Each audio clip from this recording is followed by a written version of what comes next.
खेल रहा है कानपुर, बढ़ रहा है कानपुर। अगर मैं व्यक्तिगत अपनी बात करूं तो मुझे बैडमिंटन खेलना बहुत पसंद है, पर शायद आपको वो इतना पसंद ना हो। ठीक वैसे ही जैसे दफ्तर में हमारे साथ अपनी सेवा दे रहे अलग अलग साथियों में किसी को बैडमिंटन पसंद है तो किसी को वॉलीबॉल, कोई क्रिकेट का दीवाना है तो कोई कबड्डी का सरताज, किसी को ऊंची कूद पसंद है तो कोई खो खो का धुरंधर, किसी को फुटबॉल पसंद है तो कोई हॉकी का जादूगर बनना चाहता है। सबकी अपनी अपनी पसंद है, पर सबका लक्ष्य एक ही है, खेलना और अच्छा प्रदर्शन करना। बस इसी उद्देश्य से कि जिस तरह हम सब एक साथ एक बिल्डिंग में बैठकर भी खेल को लेकर इतना भिन्न सोचते हैं, तो क्यों ना इसको विस्तार दिया जाए। सोचिए कि आखिर हमारे गांव क्षेत्रों में इस तरह की कोई प्रतियोगिता समय समय पर होती है क्या? जो खेलना चाह रहे हैं उनको खेलने का मौका मिल पाता है? और अगर मिलता भी है तो क्या उनको उनकी प्रतिभा अनुसार मंच मिलता है? क्या ग्रामीण स्तर के उन खिलाड़ी साथियों को उस क्षेत्र में आगे बढ़ने हेतु कोई प्रोत्साहित करता होगा इस कंपटीशन के दौर में? बस इन्हीं तमाम सवालों के जवाब ढूंढने के लिए हम सब निकल पड़े हैं और आज तक पूरे कानपुर देहात में लगभग 50 तरह के अलग अलग खेलकूद के आयोजन हमारी समिति के सहयोग और समिति के सभी साथियों के सामूहिक प्रयास से संभव हो पाया है, जिसमें कि खेल कूद से संबंधित सभी तरह की सामग्रियों से लेकर आयोजन स्थल व खान पान की सभी व्यवस्था समिति के ही द्वारा समाज हित में करवाई जाती है, ताकि हमारे ये बच्चे जो आज सिर्फ एक नव पल्लव के रूप में हमें दिख रहे हैं, कल भारत के महान खिलाड़ी के रूप में खुद को स्थापित कर सकें। हमारा ये प्रयास लगातार जारी है। हम सब बढ़ रहे, कारवां बनता जा रहा। सामाजिक समरसता और मानवता को संजोए रखने का एक प्रयास। साथियों, हमारे समूह के द्वारा समय समय पर सामाजिक समरसता को बरकरार रखने और मानवता को संजोए रखने हेतु लगातार तरह तरह के प्रयास जारी हैं और अपनी इसी श्रृंखला को और गति देने हेतु आए दिन निशुल्क भोजन वितरण, हमारी माताओं बहनों के लिए निशुल्क साड़ी वितरण और दिव्यांग साथियों के हितों का ख्याल रखने हेतु उनकी आवश्यकताओं से जुड़ी कई तरह की वस्तुओं का निशुल्क वितरण लगातार विभिन्न क्षेत्रों में जारी है। पहले शिक्षा, बाद परीक्षा। साथियों, किसी भी सभ्य समाज के लिए शिक्षा अत्यंत आवश्यक है।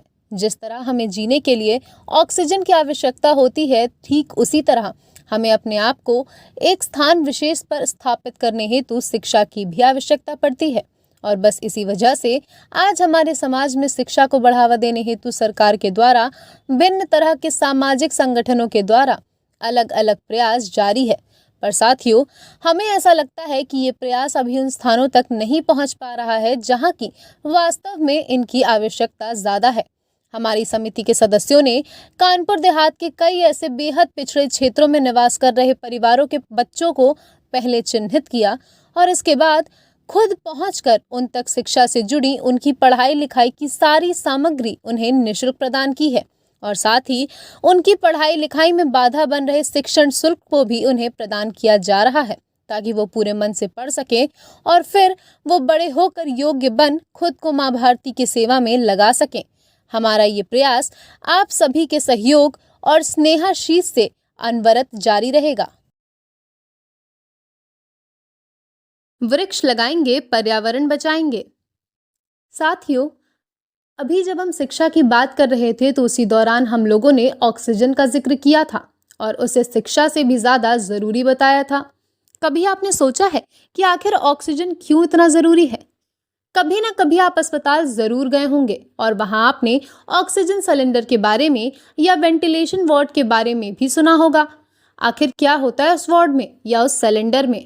और अगर वहां उस वार्ड में या उस सिलेंडर के सहयोग से किसी को बचाया जा सकता है या बचाया जाता है, तो आखिर हम लोग जो अस्पताल से बाहर हैं वो कैसे जी रहे हैं? कौन बचा रहा है उन्हें? किताबों में पढ़ना और फिर उसे कभी खुद पर लागू न करना एक बड़ा पाप होता है।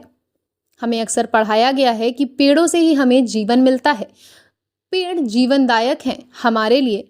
पर क्या आपने कभी विचार किया है कि आखिर पेड़ कैसे जीवनदायक हो सकते हैं हमारे लिए? और अगर वो इतने ही महत्वपूर्ण हैं, तो आखिर उनको क्यों काटा जा रहा है?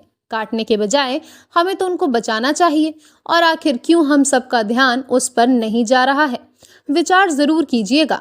साथियों, जो पेड़ों के महत्व को समझ रहे हैं, उनको बचाए रखने की पहल भी कर रहे हैं, और जो अभी तक अज्ञानतावश से ये नहीं समझ पाए हैं, आगे वो सब भी जागरूक होंगे और वो भी ऐसी पहल करेंगे। खैर, हमारा प्रयास हमारे स्तर पर समिति के साथियों के समूह सहयोग से कानपुर देहात के अलग अलग क्षेत्रों में अनवरत जारी है।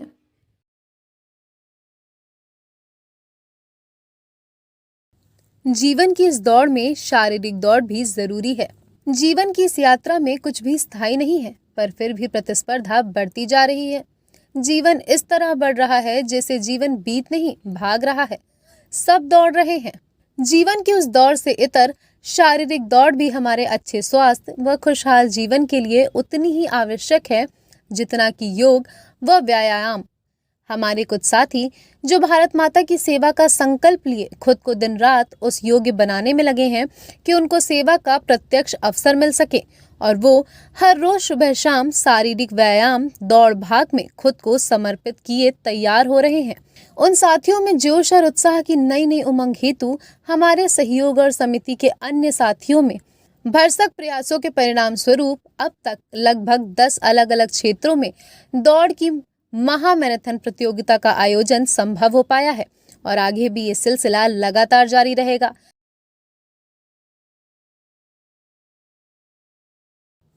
एक उम्मीद, स्वास्थ्य संकल्प।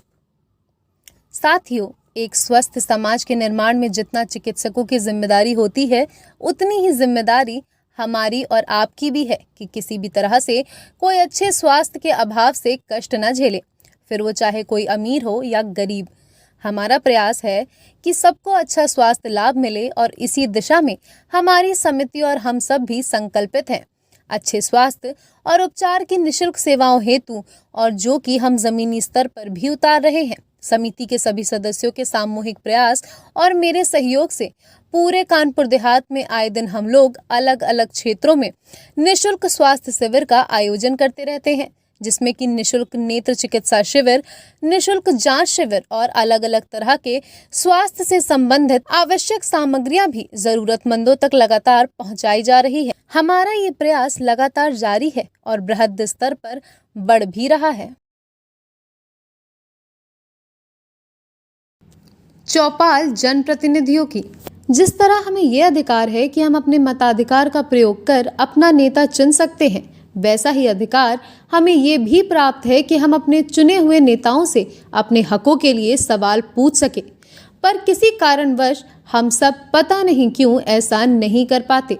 ये समस्या हमारे ग्रामीण क्षेत्रों में शहरों के मुकाबले ज़्यादा प्रभावी है, और आप सब ये जानते हैं कि चुने हुए जनप्रतिनिधियों और आम जन के बीच तक जब अच्छा समन्वय और संवाद संभव नहीं हो पाएगा, तब तक उनकी समस्याओं को ना ही प्रतिनिधिगण समझ पाएंगे और ना ही उसका समाधान हो पाएगा। बस इसी दीवार को खत्म करने के लिए एक संकल्पित सामाजिक संगठन होने के नाते हमारी समिति के सभी साथियों के सहयोग और प्रयास से कानपुर देहात के अलग अलग ब्लॉक में सामाजिक समरसता को बरकरार रखने के लिए और मतदाताओं और प्रतिनिधियों के बीच अच्छे समन्वय हेतु प्रधान सम्मेलन और आपका जनप्रतिनिधि आपके साथ नाम से अब तक लगभग 10 सफल आयोजन सभी के प्रयासों से संपन्न हो चुके हैं, और आगे भी हमारा प्रयास जारी रहेगा कि किसी भी तरह से किसी के मन में किसी को लेकर भय, ईर्ष्या या द्वेष ना रहे।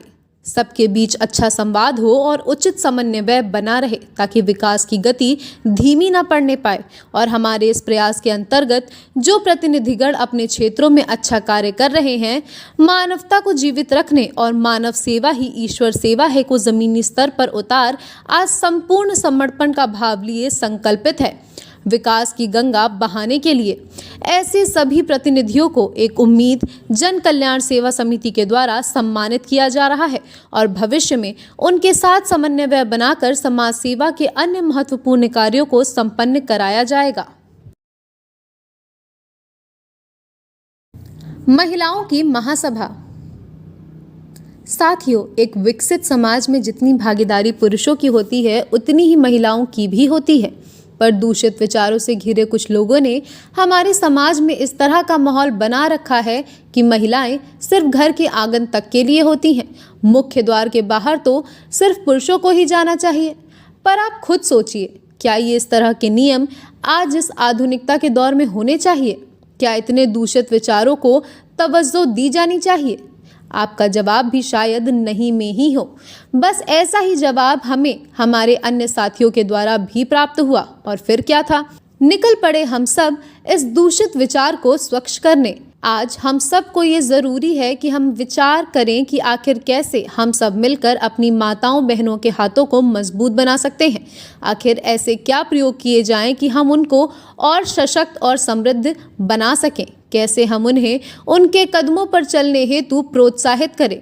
हमारे विभिन्न तरह के सवालों का हमें उत्तर भी विभिन्न तरह से प्राप्त हुआ और बस उसी प्रेरणा से हमारी समिति के सभी साथियों ने हमारी माताओं और बहनों को पूर्ण रूप से समर्पित एक आयोजन महिलाओं की महासभा के नाम से आयोजित किया, जिसमें हमारे कानपुर देहात से भारी संख्या में हमारी माताओं बहनों ने शिरकत की और उनसे हम सब ने उनके हितों की रक्षा हेतु अलग अलग तरह के रोजगार के अवसर उन तक पहुंचाए हैं।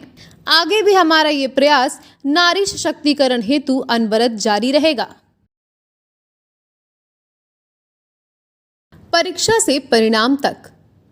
जिस तरह हमारे जीवन में हमारा ज्ञानी होना आवश्यक है, उसी तरह ये भी आवश्यक है कि हम अपने ज्ञान का सही दिशा में प्रयोग करें और ये निर्धारित होता है हमारी परीक्षाओं से कि हम आखिर जिस क्षेत्र में खुद को स्थापित करना चाहते हैं उससे संबंधित जो परीक्षाएं हैं उनमें हमारा क्या प्रदर्शन है और उसी के अनुसार हम खुद को तैयार करते हैं। पर यह तैयारी हमारे उस स्तर पर होती है जबकि हम समाज को भली भांति समझ चुके होते हैं, एक जिम्मेदार नागरिक होते हैं हम सब उस वक्त पर। ये जो जिम्मेदारी हम में कहाँ से आती है, ये सोचा है कभी आपने? शायद कुछ हमारे रहन सहन से, कुछ पारिवारिक संस्कारों से, तो कुछ उस वक्त संपन्न हुई अलग अलग तरह की परीक्षाओं का प्रभाव रहा है। बस इसी श्रृंखला को हम समझ आज आगे बढ़ने का प्रयास कर रहे हैं और उसी कड़ी में हमारी समिति के सभी सदस्यों के सहयोग से और क्षेत्र के शिक्षण संस्थानों के साथ अच्छे समन्वय से एक उम्मीद प्रतिभा सम्मान नाम से आयोजित प्रतियोगी परीक्षाओं को संपन्न कराया जा रहा है और आगे भी विद्यार्थियों के हितों के लिए हम इस तरह के आयोजन लगातार जारी रखेंगे। एक उम्मीद शिक्षा संकल्प। मैं अपने कॉलेज के दिनों में अक्सर ये सोचा करती थी कि आखिर कब ऐसा होगा कि मैं किसी ज़रूरतमंद के काम आऊँगी, कब मैं इतनी योग्य होंगी कि मैं लोगों की मदद कर पाऊँगी। थोड़ी बड़ी हुई तो मुझे ये महसूस हुआ कि हम किसी की थोड़ी सी मदद करके उसको कुछ पलों के लिए तो अच्छा महसूस करवा सकते हैं, पर किसी को हमेशा खुश नहीं कर सकते। हमेशा खुश रहने के लिए मनुष्य को खुद ही सोचना पड़ेगा और ऐसे ही सिर्फ रोज सोच सोच कर मैं इसको महसूस करती, पर इसका कोई अच्छा समाधान नहीं निकाल पाई। एक दिन मैं अपने पापा के साथ एक मंदिर गई। वहाँ मैंने दो तरह के लोगों को एक साथ काम करते हुए देखा। मैं जब मंदिर के गेट पर थी तो उस वक्त कुछ उम्र दराज लोग भिक्षावृत्ति का काम करते हुए दिखे। अंदर दाखिल हुई तो यही काम करते मैंने कुछ नौनिहालों को देखा। मैंने दोनों दृश्य पर अपने पिताजी से उनके विचार जाने तो उन्होंने कहा कि माँ बाप बच्चों को पाल पोस कर बड़ा करते हैं, शादी विवाह होते ही वो माँ बाप को खुद से दूर करने लगते हैं, तो क्या करें? आखिर भीख मांगने के अलावा उनके पास रास्ता ही क्या है? और जब मैंने बच्चों के बारे में मेरे पिताजी से पूछा तो उन्होंने मुझसे कहा कि इनको जब शिक्षा की ज़रूरत तो लोग इनको भिक्षा देते हैं, फिर इनकी यही आदत हमेशा के लिए बन जाती है। ये आजीवन कभी खुद पर विश्वास नहीं करते, सिर्फ दूसरों से ही मांग कर खाने पर इनको विश्वास है। और फिर यही बच्चे कल को उम्र दराज होकर किसी मंदिर या सड़क पर मिलते हैं। मुझे इस बात से इतना कष्ट हुआ कि आखिर इनमें उन बच्चों की क्या गलती? क्यों उनको पढ़ने लिखने के लिए कलम नहीं देकर भीख मांगने के लिए प्लेट दी जा रही है। और फिर उसी दिन से मैंने एक प्रण किया कि कुछ भी हो जाए, अब मैं अपनी आय का कुछ प्रतिशत ज़रूरतमंद बच्चों के लिए खर्च करूंगी। शुरुआत जब करी तो कठिन रहा, लोग बहुत बोलते रहे इधर उधर से कि अब समाज सुधारक बनेगी ये, या फिर ऐसा कि जिनको नर्क पसंद है उन्हें ईश्वर का रास्ता दिखा रही है। सब सुनती रही पर रुकी नहीं। आगे एक उम्मीद जन कल्याण सेवा समिति का साथ इस तरह मिला कि धीरे धीरे मेरे समाज सेवा के सपने सच होते दिखाई देने लगे। समिति ने अपनी तरफ से तमाम जरूरतमंद बच्चों को समय समय पर निःशुल्क अध्ययन सामग्री उपलब्ध कराई। कई ऐसे प्रयास लगातार जारी हैं आज भी जो कि समाज के उत्थान में सहायक हो रहे हैं, और इन सब से व्यक्तिगत मुझ पर बहुत ज़्यादा प्रभाव पड़ा। और इसी वजह से मैंने अपने विवाह से पूर्व दिनांक 27 नवंबर 2024 को सिकंदरा में आयोजित मिलन समारोह के दिन मैंने अपने जीवन के इस पल को सदैव अविस्मरणीय बनाने हेतु कानपुर देहात के अलग अलग क्षेत्रों के 11 नौनिहालों को गोद लेकर उनकी पूरी पढ़ाई लिखाई के खर्चे की जिम्मेदारी ली। ऐसा करने के पीछे मेरा उद्देश्य मात्र था कि जिस तरह मैंने अपने इस मंगल अवसर पर ऐसी पहल की, आगे भी लोग ऐसा ही करें। वो शिक्षा के महत्व को समझें और जिनको उसकी ज़रूरत है उन नौनिहालों को शिक्षा की अलग से जोड़ें, ताकि उनके अंदर इस तरह की ऊर्जा का संचार हो सके कि उनके लिए पढ़ाई लिखाई से ज़्यादा ज़रूरी और कुछ ना लगे। हमारा ये प्रयास हमारे स्तर पर और समिति के स्तर पर ऐसे ही अनवरत जारी है। हम चाहते हैं कि कोई भी बच्चा बिना शिक्षा के ना रहे। सबको रोटी, सबको दवाई, सबको शिक्षा, सबको सुरक्षा। एक उम्मीद, रोजगार संकल्प। साथियों, आज के दौर में कौन धनवान नहीं होना चाहता है? कौन अच्छा जीवन नहीं जीना चाहता है? सबको आज पैसा चाहिए और अच्छी जिंदगी चाहिए। पर अगर उन्हें पैसा चाहिए तो उन्हें घर से दूर जाना पड़ता है, और घर से दूर का मतलब है पैसा तो आएगा पर एक स्वतंत्र जीवन जी पाना शायद कठिन होगा। युवाओं के लिए जो थोड़ा पढ़े लिखे हैं उनके लिए तो फिर भी ठीक है, पर जो कुछ उम्र दराज हैं या कम पढ़े लिखे हैं और उन्हें शहरों का कल्चर कम भाता है, उन्हें उनका गांव ही चारों धाम लगता है। ऐसे लोगों का घर से बाहर गुजर बसर थोड़ा असंभव हो जाता है, और अगर वो गांव में रहना भी चाहें तो परिवार की जिम्मेदारी उन्हें रहने नहीं देती।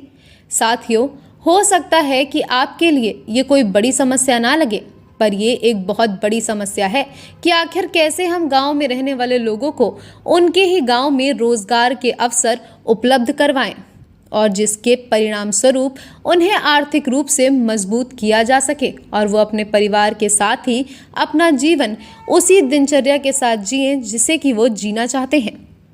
साथियों, शुरुआत में तो ये एक बड़ा असंभव वाला काम लगा हम सभी को, पर हमारी समिति के साथियों ने इसे संभव करके ही दिखाया, और इसको संभव करने के बाद ही सुकून की सांस ली। उन्होंने इसके लिए हर वो प्रयास अनवरत जारी रखा जब तक कि हमें इसका उचित समाधान न मिल सका। आज परिणाम स्वरूप हमारा ये प्रयास क्षेत्र के तथा प्रदेश भर के कई बड़े कृषक समूहों के सहयोग में बड़े स्तर पर संभव होने जा रहा है, जिसको कि एक उम्मीद रोजगार संकल्प नाम से रोजगार के सृजन अवसर हेतु किए जा रहे अनवरत प्रयासों कार्यक्रमों को एक सुव्यवस्थित पोर्टल की तरह विकसित किया जा रहा है, और जल्द ही ये जमीनी स्तर पर प्रभावित होते भी दिखाई देगा आप सबको, जिसमें कि हम सभी ने अपने किसान भाइयों के लिए घर बैठे ही रोजगार के कई तरह के अवसर ढूंढे हैं, जिसमें कि गौपालन, घी उत्पादन, ऑर्गेनिक फार्मिंग, झाड़ू बनाना, दोना पत्तल बनाना, मल्टीग्रेन आटा सहित कई तरह के और भी अन्य अवसर उपलब्ध होंगे, और जिसको कि करके आसानी से उतने पैसे कमाए जा सकते हैं जितने कि घर से बाहर जाकर कोई सामान्य व्यक्ति कमाता है। हमारा प्रयास ये है कि हम किसी को समृद्ध बनाने के लिए कार्य न करें। हमारा प्रयास ये है